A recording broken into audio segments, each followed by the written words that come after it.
लगता है शहबाज शरीफ ने बेइज्जत होने की कसम खाई हुई है। और भी बहुत सारी खूबियों की तरह शहबाज शरीफ में एक खूबी ये भी है कि वो उर्दू नहीं बल्कि गुलाबी इंग्लिश भी बोल लेता है। जी आप भी सोच रहे होंगे कि गुलाबी उर्दू तो सुना था, अब ये गुलाबी इंग्लिश कहाँ से निकल आई है। भला हो शहबाज शरीफ का जिसने हमें ये गुलाबी इंग्लिश मुतारिफ करवाई है। मस्करा वजीर आजम शर्माता तो है ही नहीं। वजीर आजम शहबाज शरीफ की जानिब से इंग्लिश टीम के एजाज में वजीर आजम हाउस में इशाइये का एहतमाम किया गया। इस मौके पर पाकिस्तानी टीम के खिलाड़ी और ऑफिशियल्स भी मौजूद थे। वजीर आजम ने पीर की रात इस्लामाबाद में इंग्लैंड क्रिकेट टीम के एजाज में दिए गए इशाइये से खिताब करते हुए कहा कि ये एक तारीखी मौका है कि 17 साल बाद इंग्लैंड की टीम पाकिस्तान आई है। बदकिस्मती से आखिरी दौरा 2005 में हुआ था जब पाकिस्तान को शदीद इंतहा पसंदी और दहशतगर्द हमलों का सामना था। इन्होंने कहा कि इंग्लैंड के साथ पाकिस्तान के शानदार ताल्लुकात हैं और क्रिकेट टीम अहम अनासिर में से एक है। वजीर आजम ने पाकिस्तानी क्रिकेट की हिमायत करने पर बरतानवी हाई कमिश्नर और बरतानवी हुकूमत का शुक्रिया अदा किया। इन्होंने रावलपिंडी टेस्ट मैच में पाकिस्तान को हराने पर इंग्लैंड क्रिकेट टीम को मुबारकबाद दी। वजीर आजम ने इस मौके पर ओवल के हीरो फैसल महमूद और लिटिल मास्टर के नाम से मारूफ हनीफ मोहम्मद समेत पाकिस्तानी क्रिकेट लेजेंड्स को खराजे तहसीन पेश किया था। बस खराजे तहसीन क्या पेश करना था, पाकिस्तान को बेइज्जत करवाना था। मुझे तो लगता है गोरी चमड़ी देकर चेरी ब्लॉसम बुखला जाता है। सबसे पहले वजीर आजम साहब को इंग्लिश का कोर्स करवाना चाहिए था कि क्योंकि कहीं से भी ये बंदा वजीर आजम नहीं लग रहा था। मेरा लक बड़ा खराब है, very bad luck. So this was a moment I would never forget.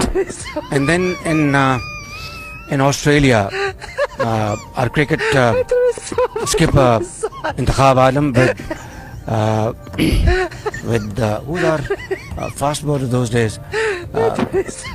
No, Salim Altaf and यूं लग रहा था जैसे कोई प्राइमरी स्कूल का चपरासी है। आज के बाद क्रिकेट देखना बंद। इतनी इंसल्ट इतनी की हद नहीं। प्राइम मिनिस्टर ने पाकिस्तान और पाकिस्तानी कौम की बेइज्जती करवा दी। ना इंग्लिश आती है ना इंग्लिश में झूठ बोलना। इंग्लिश टीम की जीत का मजा किरकिरा कर दिया। पाकिस्तानी टीम तो पहले ही परेशान है, ऊपर से ऐसी गुलाबी इंग्लिश के बंदे का दिल चाहे अपना सर सामने दीवार पे दे मारे। गुलाबी इंग्लिश क्या कम थी जो इस मौके पे वजीर आजम ने इंग्लैंड क्रिकेट टीम को अपने बचपन के वाकया सुना दिए। वजीर आजम शहबाज शरीफ ने पिंडी टेस्ट में इंग्लैंड से शिकस्त के बाद कौमी टीम से टेस्ट जीतने का वादा ले लिया। शहबाज टीम ने रावलपिंडी टेस्ट जीतने पर इंग्लिश टीम को मुबारकबाद देते हुए कहा कि दूसरे टेस्ट में पाकिस्तान कम बैक करेगा। उम्मीद है कि कौमी टीम दूसरे टेस्ट में कामयाबी हासिल करेगी। इन्होंने कहा कि 17 साल बाद इंग्लिश टीम ने पाकिस्तान में टेस्ट क्रिकेट खेली है। दोनों मुल्कों के दरमियान क्रिकेट मुश्तरक है। शहबाज शरीफ ने कहा कि बड़ी कुर्बानियों के बाद मुल्क में अमन कायम हुआ है। दहशतगर्दी के खिलाफ जंग में फोर्सेस और अवाम ने बड़ी कुर्बानियां दी हैं। शहबाज शरीफ ने कहा कि इंग्लिश कप्तान सैलाब मुतासरीन की इमदाद के लिए आगे आए। मैं इनका पूरी कौम की जानिब से शुक्रिया अदा करता हूँ। इन्होंने पाक बरतानिया दोस्ती जिंदाबाद का नारा भी लगाया। वजीर आजम शहबाज शरीफ ने सहाफियों से गैर रस्मी गुफ्तगू करते हुए कहा कि पाकिस्तान में खेलों की तरक्की के लिए कोशिश है। इन्होंने डिपार्टमेंटल स्पोर्ट्स बहाली के हुक्मनामे पर अमल दरामद न होने का नोटिस लेते हुए मिलिट्री सेक्रेटरी से रिपोर्ट तलब कर ली। देखा शहबाज की कलाबाजियां, हाय हमारी किस्मत। ऐसा हुक्मरान चुना गया जिसे ना उर्दू आती है और ना इंग्लिश। ऐसा जाहिल पाकिस्तान का वजीर आजम है और हम वतन अजीज की तरक्की के ख्वाब भी देखते हैं। कौन सा पागल था जिसने इसको मुसल्लत किया। ये बंदा एक अजूबा है, मुल्क को कहीं का नहीं छोड़ेगा। प्लीज इस मुल्क का मजीद मजाक मत बनाओ। नहीं मालूम क्या कुछ हो रहा है इस मुल्क में। गरीब तो तबाह हो चुका है मगर मुल्क भी तबाही के करीब तर है। ये पागल शरीफ तो ऐसे ही पाकिस्तान की इंसल्ट करवाता चला आ रहा है। इसका एक मशहूर फिक्रा हम भिखारी हैं। ऐसे ही तो नहीं हमारी पूरी दुनिया में जागसाई करवा गया था। यही नहीं ताजी के सदर के साथ मुलाकात के दौरान शहबाज ने क्या किया था आपको याद है ना। शहबाज शरीफ को कम से कम हाथों का इस्तेमाल कम कर देना चाहिए। ना कोई मैनर्स, ना अकल, ना तमीज, ना वकार, ना शाइस्तगी। हर किसी को जबरदस्ती खींचना, खामखा की थपकियां देना, लीचड़ भिखारियों की तरह चिपकना, जबरदस्ती फ्री होना। क्या नमूना नफ्सियाती हवास बागता मरीज हम पे मुसल्लत कर दिया गया है। ना कोई पर्सनैलिटी, ना किरदार, ना अकल मौत। एक खान साहब थे अवाम की ताकत से आने वाले बतौर वजीर आजम जहाँ भी गए मिसाल बन गए। फिर चाहे अक़वाम मुत्तहिदा हो या डोनाल्ड ट्रंप से मुलाकात। जबकि दूसरी तरफ मौजूदा वजीर आजम शहबाज शरीफ सफारती आदाब से ना आशना दुनिया भर में मुल्क के लिए जगसाई का बाइस बने हुए हैं। दुनिया की वाहिद इस्लामी एटमी ताकत के वजीर आजम को कोई मुंह नहीं लगाता। भिखारी वजीर आजम ने कहा था अमेरिका से ताल्लुकात बिगाड़ने की क्या जरूरत थी, हम वहाँ कशकोल लेकर जाते हैं। ये तो ऐसे ही है, आ बैल मुझे मार। एक तरफ शहबाज शरीफ के मुताबिक हम भिखारी हैं, हम कुछ भी नहीं हैं, हम गुलाम हैं। और जो ख्वाजा आसिफ ने कहा वो बिल्कुल ठीक था। और दूसरी तरफ इमरान खान है जो 22 करोड़ के अजीम मुल्क को खुददारी के रस्ते पर लगाकर कौमी मफाद पर आजाद खारजा पॉलिसी बनाने का अलम बुलंद कर रहे हैं। ये अजीब बात है ना कि नवाज शरीफ के बाद इनकी बेटी, शहबाज शरीफ के बाद इसके बेटे, जरदारी के बाद इसके बेटे और फिर मरियम हमजा बिलावल के बाद इनकी औलादों का गुलाम रहना जरूरी है। ये अजीब बात है ना कि जब भी सिवाय इनके कोई हुक्मरान ऐलान आता है तो मुल्क में हलचल सी मच जाती है। जो इनके सिवा आता है वो ना अमेरिका को बाता है न मुल्की अशराफिया को। आखिर कोई तो वजह है कि इन दो खानदानों की बादशाहत को चैलेंज करना जुर्म बन जाता है। क्या वजह है कि हम ये जानते हुए भी कि बिलावल जरदारी है इसे भुट्टो कहकर नारे लगाने को मजबूर करते हैं? आखिर क्या वजह है कि जो ये दो खानदान चाहते हैं हमें वो करना पड़ता है? क्या हम 25 करोड़ भेड़ बकरियां हैं जिनको ये दो खानदान मौलवियों, सरदारों व डेरों को साथ मिलाकर हमें हाँकते रहेंगे? क्या अब तक मौलाना फजलुर रहमान की असलियत लोगों को मालूम नहीं हुई? क्या अब तक मुल्की मफाद के इस बयानिया के पीछे छुपे इनके अज़ाइम अयान नहीं हुए? क्या अब भी लोगों की आंखों पर पट्टी बंदी है? आखिर कैसी बेबसी है? क्या मजबूरी है कि 25 करोड़ की ये आबादी 7-8 लोगों के कठपुतली शो को देख रही है, समझ रही है, फिर भी इस बंदर बांड को रोक नहीं सकती? आखिर क्या है इस मुल्क का मुस्तकबिल? इतना बड़ा मुल्क, इतनी बड़ी आबादी, इतने बड़े वसाइल, दुनिया की बड़ी ज़रई जमीन, 6 मौसम, गर्म पानियों के दहाने पर बैठा, तजारती जगराफियाई एडवांटेज, एटमी ताकत, इस्लाम का नजरिया, सब कुछ है। फिर 80 साल से मायूसी क्यों? क्या 25 करोड़ लोग सिर्फ नवाज शरीफ, शहबाज शरीफ, आसिफ जरदारी, बिलावल जरदारी, हमजा शहबाज, मरियम नवाज, मौलाना फजलुर रहमान, इन 8 लोगों की कैद में रहेंगे और ये यूं ही सोने के चमचों से खाएंगे और ये अवाम भिखारी कहलाएगी? सोच मेरे पाकिस्तान, सोच। हम देसी दवाइयाँ खा रहे थे, कितना पीछे रह गए थे। कायनात ने हमें इम्पोर्टेड दवाई अता कर दी, बल्कि पूरा विलायत मुमलिकत खुदादाद पाकिस्तान की दरो दीवार पर मल दिया। हकीम चला गया, डॉक्टर आ गया, अब ठीक असर होगा। मतलब देसी तो जहर भी काम नहीं करता। कायनाती ताकतों ने आपको इतना मसीहा बनाया कि आपके जरिए बरसों से प्लेटों का मरीज लम्हात में तंदुरुस्त हो गया। आपकी बदौलत वतन में जिना कैब वाली करेंसी की बजाय एक और गंजे पाई वाली करेंसी की बरसात हुई। डॉलर की बात हो रही है। अब देखते हैं इस गंजे की तबीयत कैसी रहती है। कायनात का शुक्रिया कि गहराइयों तक हमारा दिल ठंडा करने को आप तशरीफ ले आए। अब हमारा सवाद बुलंदियों पर होगा। आपका हुस्न करिश्मा साज। हम भिखारियों को अपना माल वापस चाहिए। माल लुट गया था तभी भिखारी बने थे। हमें आने वाले नए डॉलर से खरीदी गई टाफियां ना दीजिएगा। हमारी विरासत डूबी हुई है, विरासत लुटा दो। टाफियां हम खुद ले लेंगे। अगर आपकी जानिब से वतन को सुकून का सांस मिला तो कबल इस वक्त शुक्रिया, मगर आपके हाथ बंधे हुए हैं। आखिर में मैं एक मुसाफिर शब हूँ। अच्छी तरह जानती हूँ कि ऐसी तकदीरें रात को ही बदलती हैं। और फिर शहबाज शरीफ ने कौम के नाम एक पैगाम भी तो जारी किया था जिसमें कहा था पूरी कौम से मेरी दरखास्त है कि वो जोलियां उठाकर दुआ करे कि डॉलर वापिस 100 रुपए पर आ जाए तो वारे न्यारे हो जाएंगे। और फिर पागल शरीफ ने कौम के नाम एक पैगाम भी तो जारी किया था जिसमें कहा था पूरी कौम से मेरी दरखास्त है कि वो जोलियां उठाकर दुआ करे कि डॉलर वापिस 100 रुपए पर आ जाए तो वारे न्यारे हो जाएंगे। ये भिखारी मुल्क का दिवालिया करके अब जोलियां उठाकर दुआ करने को कह रहे। दुआ ही करनी है तो तुमसे छुटकारे की दुआ करेंगे इंशाल्लाह। और अब तो मेरे उर्दू कीबोर्ड में कुछ गड़बड़ हो गई है। भिखारी टाइप करने लगूं तो शहबाज शरीफ लिखा जाता है, बगोड़ा लिखूं तो नवाज शरीफ, डाकू लिखूं तो आसिफ जरदारी, बेगैरत लिखूं तो राना सनाउल्लाह, मुनाफिक लिखूं तो फजलुर रहमान, झूठी लिखूं तो मरियम सफदर लिखा जाता है। ये मेंटल इंसान है, इसका जल्दी से कुछ करो वरना मजीद पाकिस्तान को बदनाम करेगा। और मुझे तो परेशानी ये नहीं कि शहबाज शरीफ को पेश ना होने पर बरतानवी अदालत ने जुर्माना डाला। परेशानी ये थी कि अगर वो पेश हो गया तो अदालत ने इसकी बातें और हरकतें देखकर यकीनन किसी पागल खाने भिजवा देना है। शहबाज शरीफ ने एक और भी फरमान जारी किया था। जनाब ने कहा था मेरे भाईजान बहुत बीमार हैं, उन्हें इलाज के लिए जाने दें, 3 हफ्तों के बाद भाईजान वापिस आ जाएंगे। क्या भाई पाकिस्तानी है इसका जो लंदन में इलाज करवा रहा है? बच्चे भतीजे वगैरह पाकिस्तानी हैं जो लंदन में रहते हैं और फिक्र पाकिस्तान की करते हैं कि पाकिस्तान से पैसा लेने आते हैं। हमारे जैसे इंसानों को बेवकूफ बनाते हैं। लेकिन अब ऐसा नहीं होगा, अवाम बाशऊर है। आखिर में फिर वही बात है, जब इंग्लिश बोलनी नहीं आती मत बोलो, उर्दू में बात कर लो। लेकिन मिस्टर बीन को कौन समझाए? Thanks for watching. Allah Hafiz.